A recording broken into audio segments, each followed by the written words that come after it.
part of the Great Lake Heritage Project market study of regional community interest and government departmental interest, the first audio-video, created and published on YouTube last January, had 265 views during 2021.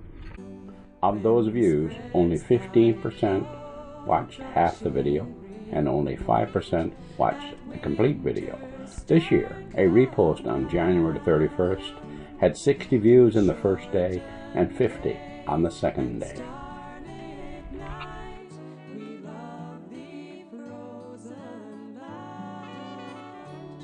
With increased viewer interest due to the high profile of the Red Indian Lake name change, a total of 150 views in the first week of February were recorded. Today the question is, how do we change armchair interest into personal collective action? And the answer is collective cooperative dialogue between the residents of Buckens Junction, Millertown, and Badger. Unless we all raise a collective voice to be heard, we will always be spectators, as we have been in the past. Then every cabin owner, outfitter, and business in the Millertown Logging Division, which is illustrated as Beothuk country, with an interest in the central Newfoundland wilderness, are also encouraged to join the discussion. The background work has been researched as illustrated in this, the Great Lake Heritage Project audiovisual production, which is only a brief introduction to the work started during Millertown's 100-year celebration and has continued ever since. Each time during last year, whenever I was in discussion with different government department representatives on an aspect of activity in the central Newfoundland wilderness, I would forward to them the video links to give them insight into the subject of our communication. Then monitor the YouTube channel to gauge the interest of those with whom I had shared information, make recommendations, critique reports, or attempted to develop a continuous cooperative dialogue regarding the sustainability of central Newfoundland's wilderness resource development. An example of stakeholders with whom I had communications were the Provincial Archaeology Office, Marathon Gold Environmental Assessment Committee, the Wilderness and Ecological Reserves Advisory Council, and the Nature Conservancy of Canada, and other regional stakeholders. Each of these stakeholders were supplied with extensive documented research that was shared without constructive feedback or collective communications. Follow-up videos were produced on specific issues and published on YouTube, which were also monitored to gauge priority of interest and to motivate stakeholder cooperation with contact information from which there was no cooperative response or action from any stakeholders. This 2022 revised video production of the Great Lake Heritage Project only has merit if residents, communities, and all stakeholders first watch the complete video. Then everyone voice their opinion in a collective conversation to document our past, review the present, and plan our future as a united voice of opinions from the wilderness for the first time in the past 250 years. Today, distant voices are still dominating the central Newfoundland wilderness landscape economic activity, like a go-to piggy bank. While like the Beothuk before them, the residents of Buckens Junction, Millertown, and Badger are only spectators without a voice anyone is willing to listen to. When in 2012 I made 3 nominations to Parks Canada Historic Sites and Monuments Board to recognize the Red Indian Lakes history, I stated that it was an unwritten chapter of Newfoundland history. Their reply was the lack of information or documentation for nomination without research. When the Historic Sites and Monument Board contacted the Provincial Archaeology Office for information on the nomination, the archaeologist who answered the phone call never advised the department head, and no one in the halls of Confederation Building knew of the nomination. Then, in 2016, when I nominated Red Indian Lake for provincial commemoration and its historical influence on Newfoundland society, it recognized Red Indian Lake and its historical significance, but failed to complete the necessary research required. Then came the name change announcement, which contradicts the historical recognition. When the Premier made the announcement as part of Truth and Reconciliation, without any community consultation, a group of selected distant voices had decided to change the name of Red Indian Lake. I recognize that after 25 years since 1996, when I identified the possible location of where the Damastuit Peyton incident occurred, no one was interested in any historical truth about Beothuk life on the shores of Red Indian Lake, just their preconceived ideas and the name of the lake. Years of research and discussion with the archaeologists had only fallen on the ears of skeptics. No one had taken the time to understand anything, only promote the preconceived opinions of heritage site destruction as held by the academic community of archaeologists, and thus continue to discredit the research of others without due diligence or comparative research. To listen to someone who had lived on the shores of Red Indian Lake longer than Shanadiddy had was not in their handbook of how to do Beothuk research at Red Indian Lake. While the academic community was not motivated or interested, someone since 1953 had a passion for searching for truth about Beothuk life on the shores of Red Indian Lake.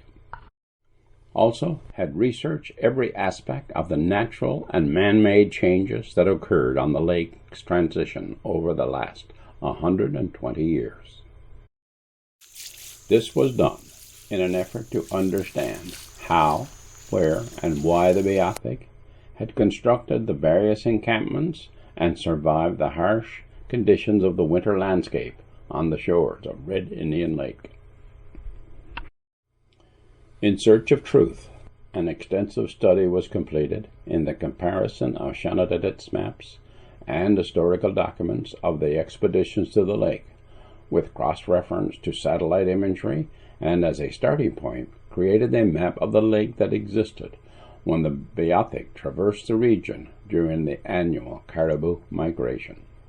As Indian Point was the only Beothuk site recognized as a National Historic Site by Park Canada's Historic Sites and Monuments Board, cleanup started in 2001, which included staffing and a 5-year market study of visitor interest, implemented during July and August annually. The conclusion of that study was that visitors to the point were interested in how the Beothuks lived, and the main point of interest were the Mamatiques and smokehouse, not the displays in the interpretation center. Less than 40% of all visitors went into the interpretation center. In 2005, the cornerstone of work was formulated into planning an exhibit for Indian Point to recognize Beothuk life at Red Indian Lake, and to be completed for opening on the 200th anniversary in recognition of the capture of Damastuit. As always, the truth about Beothuk life at Red Indian Lake was met with opposition before a collaborative discussion began. The starting point should be the recognition of the spiritual beliefs of the Beothuk, as with all indigenous peoples of North America. For the demise of the Beothuk started with their spiritual beliefs of sharing nature's bounty and not taking up new weapons against their enemies as they quietly retreated from the advancing fishing rooms.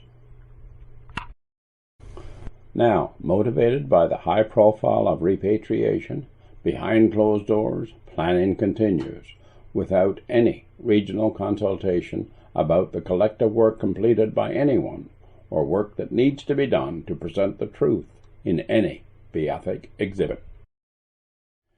When the Buchan expedition of 1820 returned to Massasoit to her people on the shores of Ridingen Lake, they were watched by the tribe, who had traveled by an overland route which was much easier than the river route.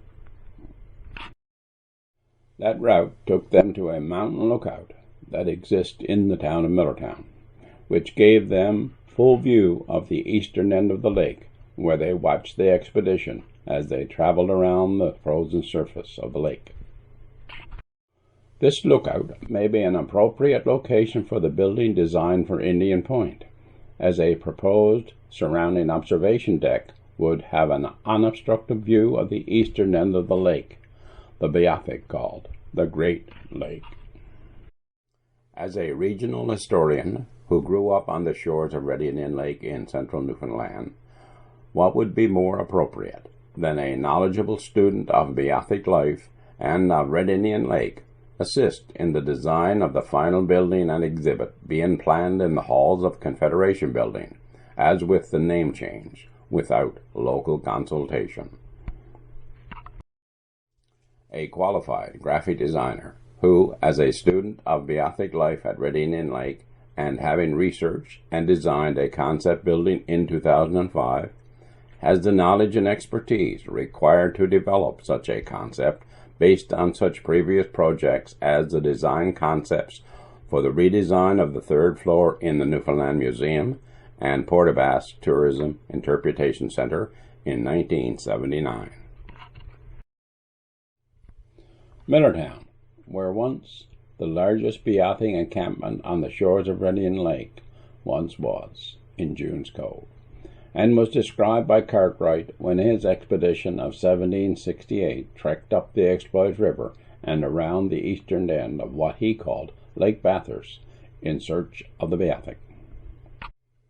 Growing up in Millertown after the Anglo-Newfoundland Development Company moved the town, first called Mary March Point by Lewis Miller, when he built it in 1900.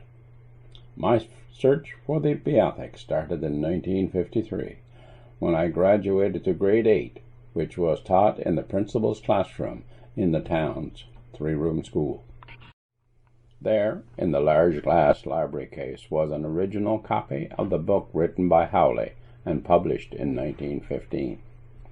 I wasn't allowed to take the book out of the classroom, so I would spend my recess time and come back to school early during dinner hour and read the book, focused on the maps by Shawnee.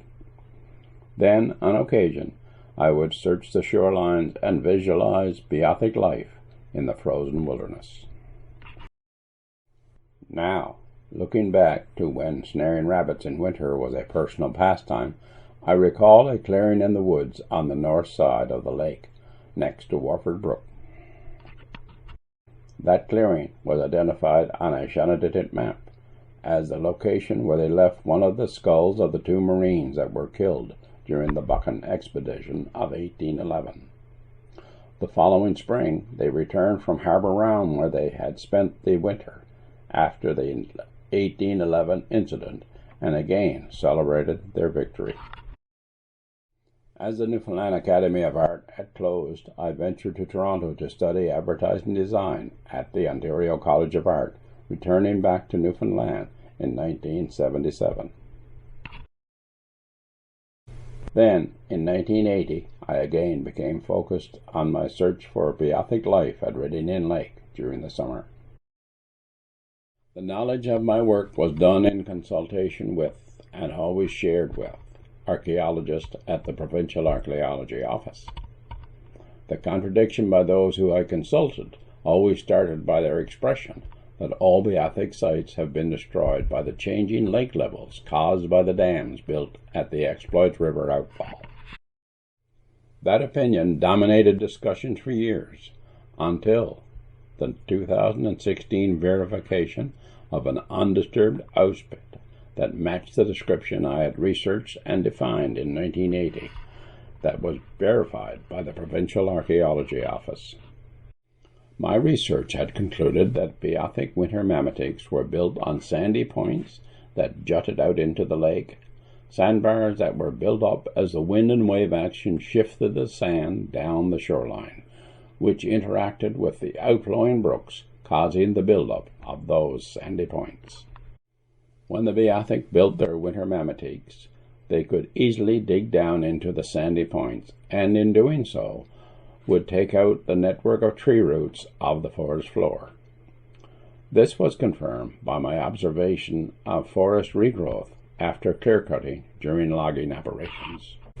In 1980, when planning a detailed search of the eastern arm, I first sketched a profile of what would be the most visible feature on the forest landscape as evident of a mammoth house bed after 200 years.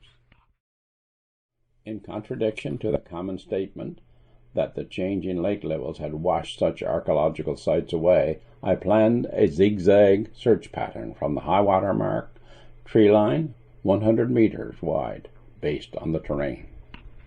For reference, a study of the latest aerial photography on file in the National Photo Data Bank and published for public review, I selected those taken during August and September and showing the lowest water levels of Red Indian Lake. It was on the North Shore, where once a logging camp operated on the shoreline and known as Pier Hansen Brook. Here, at the present-day tree line, was a feature that would have been 100 meters back in the woods at the time of Beothuk occupation. Historical documents of the Peyton expedition in 1819 and the Buchan expedition of 1820 also verify this as a location of the incident. Peyton, 1819. His party reached the shore of the lake one afternoon late, but in time to observe the smoke of 3 wigwams on the north side, nearly opposite to where Buchan had found them encamped. Buchan expedition, 1820. We at length on the 11th reached the Great Pond, a distance of 22 miles from the second overfall, which we crossed in a northeast direction for 5 miles, and then at 3 o'clock arrived at the former residence of our deceased friend. Buchan expedition, 1920. These wigwams were situated on the northwest side 4 or 5 miles from the northeast extremity of the pond by which Mr. Peyton formerly entered, and nearly opposite to where I found the natives.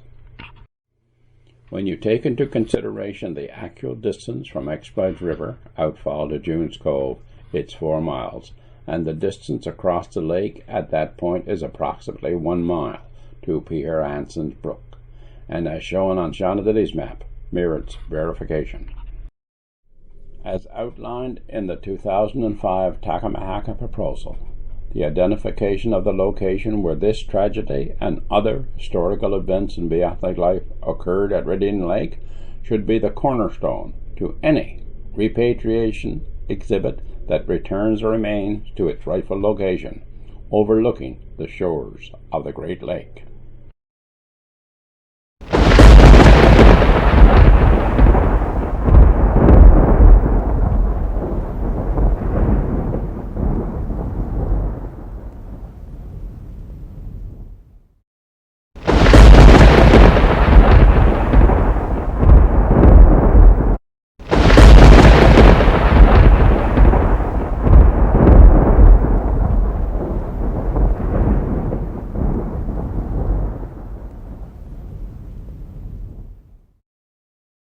As was proposed in the beginning of this video, be an active voice from the region to document our historic past, contradict the distant voices that dominate the present, and be an active voice in the region's future.